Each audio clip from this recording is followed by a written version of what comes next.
Production funding for Behind the Headlines is made possible in part by the WKNO Production Fund, the WKNO Endowment Fund, and by viewers like you. Thank you. Budget season in the suburbs. Tonight on Behind the Headlines.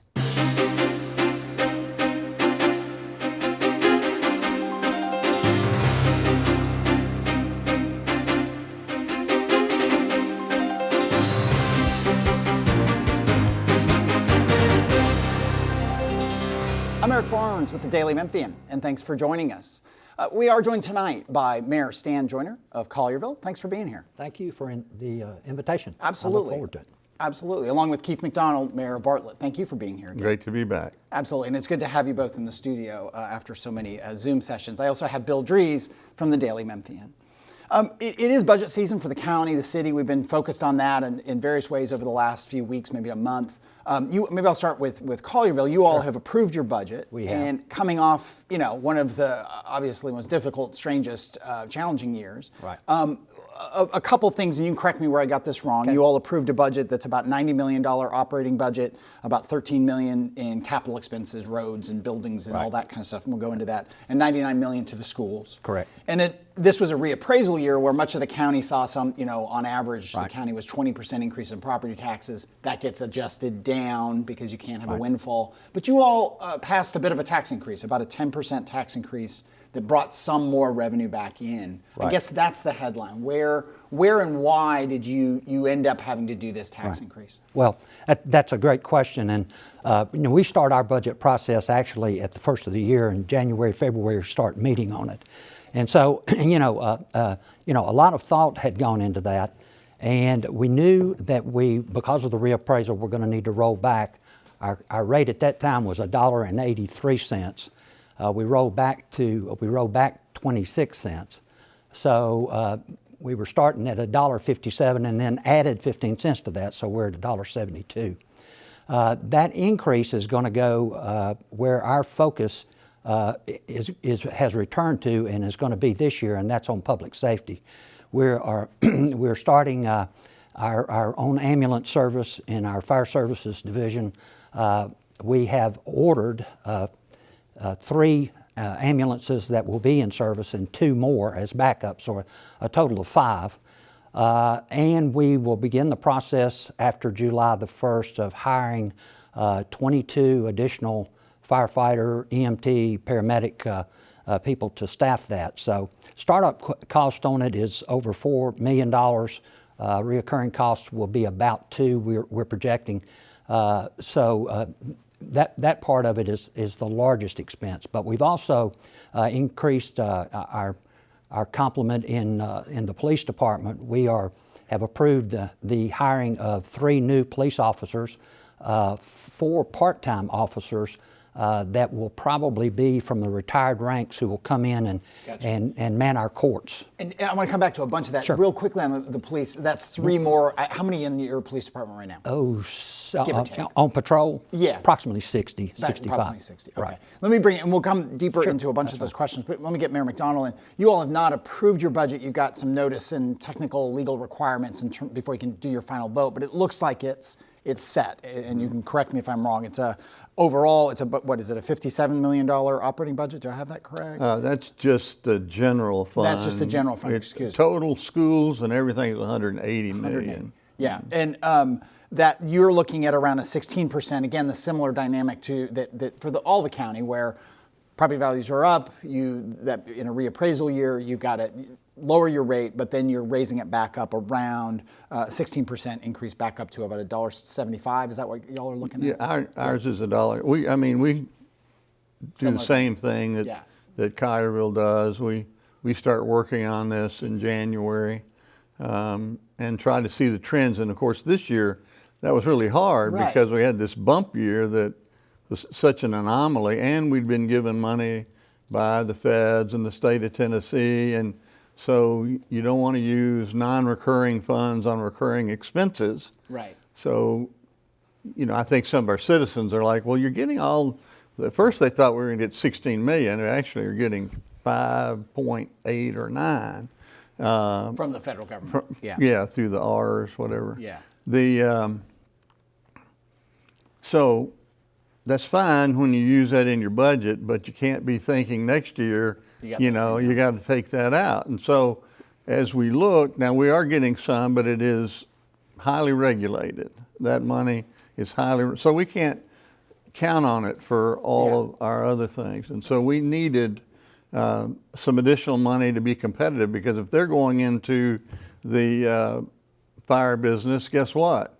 They might be interviewing some of our folks. You know, it's a highly, argue that out at the end of the show. It's a highly competitive field right now. And if I got this right, part of what the increase in taxes or increase will go to raises for full-time employees of 4% and just maintaining city services, and some amount of debt service that needs to be taken care of. I think one quote I think I read was that if we don't do something now, it only gets worse. Right. Is that about debt service, or is that about other expenses? Well, it's in general. You know, if the board were to say, okay, we're not doing anything, well, I have a year and a half left as mayor. I can make it. Yeah.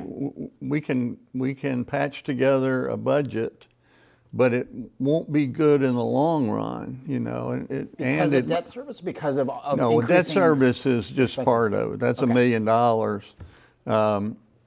for this year, but that's an ongoing thing. You know, we just issued $12 million of debt, and we have to have a way to pay that back. Gotcha. And so we're balancing what we think we're getting in sales tax, which thankfully we had a much higher sales tax number this last year than we were expecting. Right, given COVID and shutdowns. Yeah, because of the state shared tax. Yeah. Let me bring in Bill.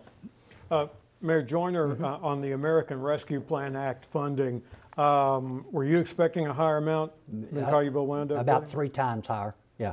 I think ours has come down now at 4.2, and originally it was 13, I believe. And you know, we're still have a call in to our congressman to try and find out where the rest of the money is, because we found that there are a lot smaller municipalities in the state that are receiving a lot more than we are. Right. And it's hard for us to stand. Now we have a meeting next Tuesday, I believe, with the comptroller, and maybe that will clear some of those things up. Does your money come through the state, or does it come direct from the feds? Well, we get it directly, and I think Bartlett does too. Yeah, I believe that if you're 50,000 population or more, it comes directly to you. But if you fall under that, then it comes to the state, and it's divided out that way by some formula. Mm-hmm. Mayor McDonald, to your point about what we've just been through, I think in budgeting, I think it's pretty common for local governments, certainly in Memphis, it's been common to say, well, every year our revenue has grown by about this amount. In the case of the city of Memphis, it's maybe $8 to $10 million, usually a range. But what we've been through has really scrambled things. Is that some of the reason why there was this discussion about a tax hike, that you don't know if you can rely on the past economic indicators? Right. That's true, Bill. We have to make up these grants in our budget, because that's a line item that's not coming back, even though we're spending it on non-recurring items. It's still, like last year, $4.5 million. And so as we were planning this budget, I was thinking, okay, take out the 4.5, what do we need? And how do we keep employees? That's a big item. It's not just public safety. You know, when they can go to McDonald's and get $15 an hour, that really puts a strain on our budgets. And so in the next year or so, we'll be doing some studies on wages. And that's why I keep saying in the meetings, this is not about my administration, really. This is about future administrations. If I can't hire really good people now, and they come in and they can't hire really good people, you know, that's not good. Our people came to Bartlett because they want to feel safe, right? Mm-hmm. So we have to do something about that. Right. Mayor Joyner, your experience, when you sat down in January or so to start looking at this budget, Did all of the old assumptions go out the window to No. some degree? No. We, we projected 3% growth in revenue, just like we do almost every year. If we get more than that, that's great. But if we are very conservative and we project very low. We built in a 3% increase for our employees, as Mayor McDonald mentioned a moment ago. But anytime you look at a tax increase, you don't want to look at it for the short haul. You want to look at it, for several years out, because you don't want to have to come back next year or even the following year with another tax increase. People just, citizens, taxpayers, I'm a taxpayer, don't like that you're constantly talking about a tax increase. So our philosophy is that when we take one, we want to take one that will sustain us for several years.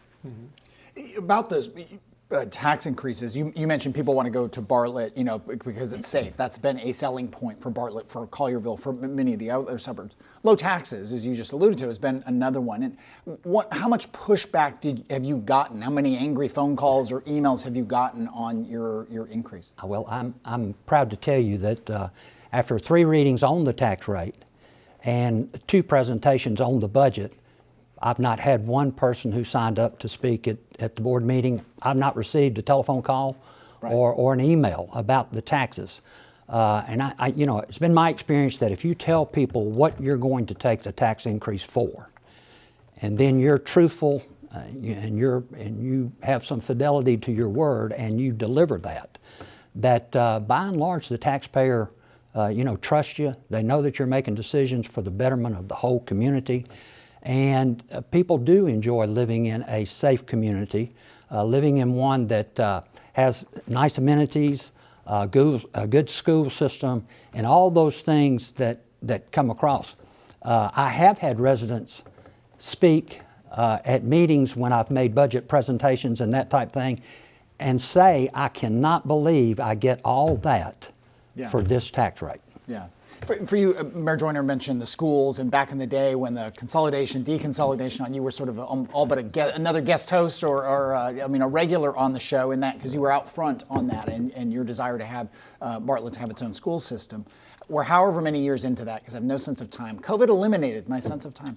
It's about 7 years, I think it feels like. 7 or 8. 7 or 8 years. Do you look at that? It's a huge part of your budget. Do you look at that as being managed? I mean, that's something where there's a lot of employees, a lot of demand for services, a lot of capital expenses. Do you look out into the future and worry about the school budget, or do you feel like that's being managed well? Well, it is being managed well, but most of their money doesn't come from us. It comes from the state and the feds and different programs that they run. So we do a maintenance of effort. We're still giving them what we were giving them 7 years ago. They've managed to be able to build a really strong reserve, and now are doing a lot of updating on the schools, because we didn't get any updates much in the 8 years prior to our having our own school system. Capital improvements, roofs, all the boring stuff that's very important. Exactly, that's right. So even though it is a large part of the budget, it is not necessarily a large part of what we have to pay. Same question to you. And you all built a big, $99 million high school in the last, 2 years? Again, time has kind of lost a little meaning for me. Are you comfortable with where your school budget is going, where the school board, the spending that you all have to do beyond what the state and federal government does? Well, and that's a good question and an interesting question, because we have oversight. We approve the school board's budget, but we don't control the school board's budget. We don't dictate what their spending is. We don't, as Mayor McDonald said, we don't have a lot of control on the other sources of revenue that they receive to operate the schools. So now it does have to be approved by the town, because it is one of the funds that come under the umbrella of the town's budget. So, but other than that, it's kind of a step back. The thing that we are concentrating on is that we have a very good rapport and relationship with all of our school board members. along with our superintendent of schools. And, to a great deal, trust comes into that. And, you hire good people, and you tell them, what your dreams are, and then you get out of the way and let them, take over. Let me bring Bill back in. One final note on the whole tax question. The County Commission, in the process of setting its budget, approved a resolution that says we're going to move from property reappraisals every 4 years to a property reappraisal countywide every 2 years, which means all 7 of the cities reset their tax rates every 2 years now instead of every 4 years. Mayor Joyner, do you think that's a good idea? I do not. I would not be for that. I would not vote for that. It's a big deal. I can't imagine how they're going to be able to do that every 2 years instead of every 4 years. And it's a constant, as I said a moment ago, unsettling that so that's my opinion on it. Mayor McDonald, what do you think about that? Well, it's an unfunded mandate. When they do an assessment, they charge us a sizable fee for doing that. And so if this becomes, in fact, law, they will then have sent us an unfunded mandate where we have to pay hundreds of thousands, perhaps, in money every 2 years rather than every 4 years. I do understand it gives you a better snapshot, but there's so much work in it to go the 2-year route, and the cost of it, I'm very concerned about it. Let me come back to, you mentioned public safety, and both of you did, as a selling point, as an attraction for your communities.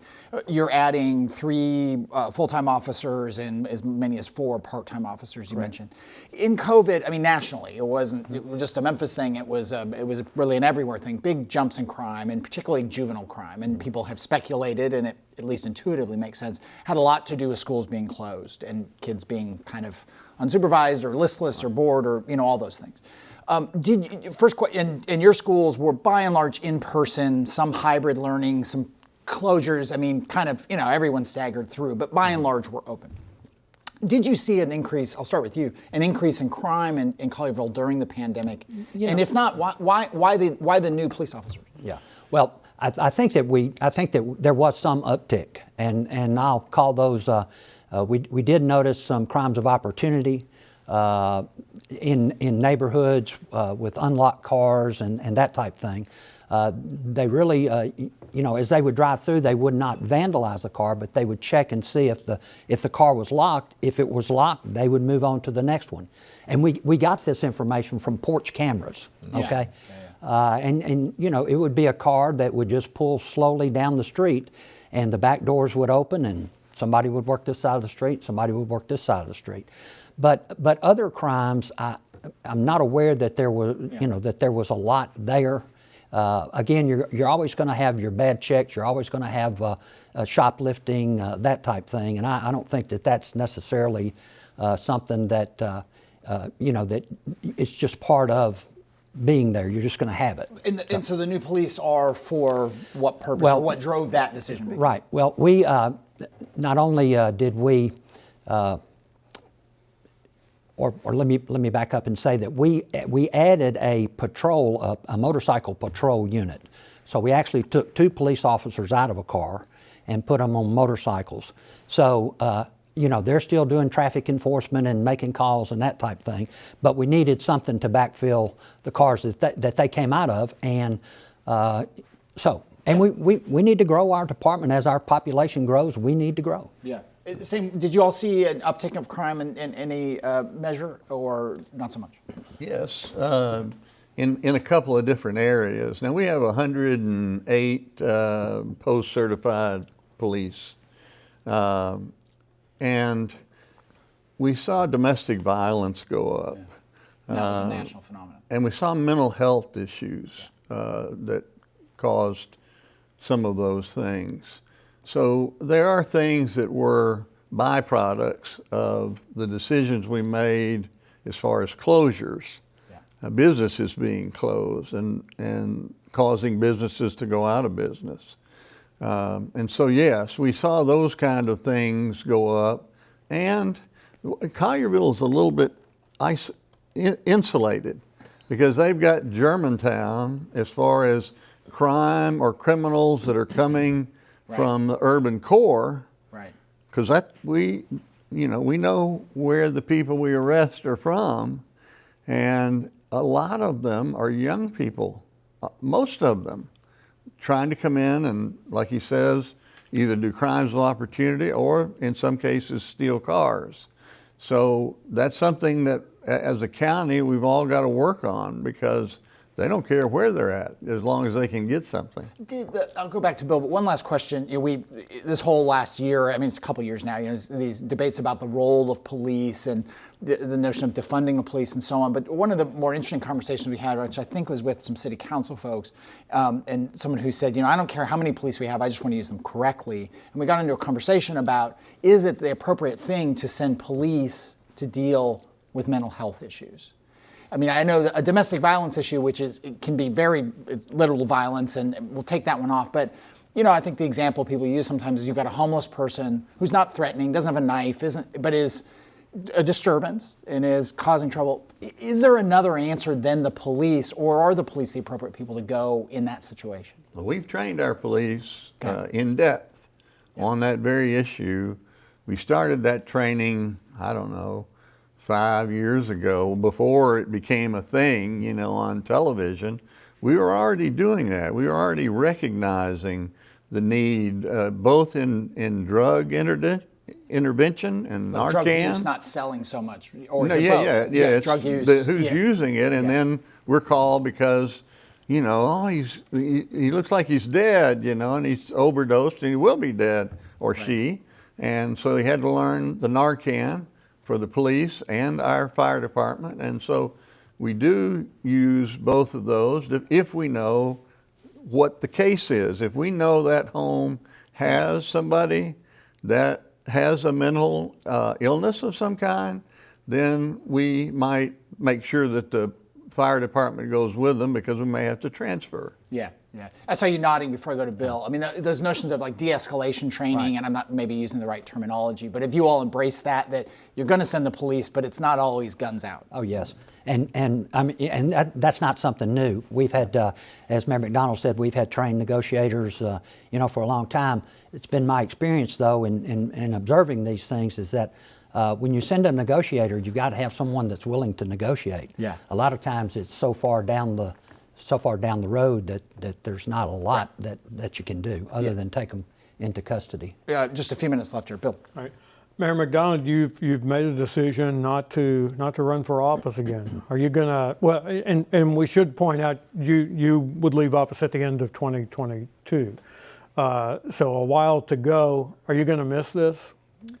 Oh yeah, people have asked me all through these 19 years now, do you like what you do? And my answer's always been, most days. There's the tedious things I will not miss. I believe that mayors of communities need to be focused on vision. But everybody wants to talk to the mayor about their garbage or their grass or their neighbor. Straight light. Yeah, so we do those things, but that really, we have people for that. We hired really good people for that. And of course, everybody knows me. If a policeman pulls them over, they say, well, I know the mayor, So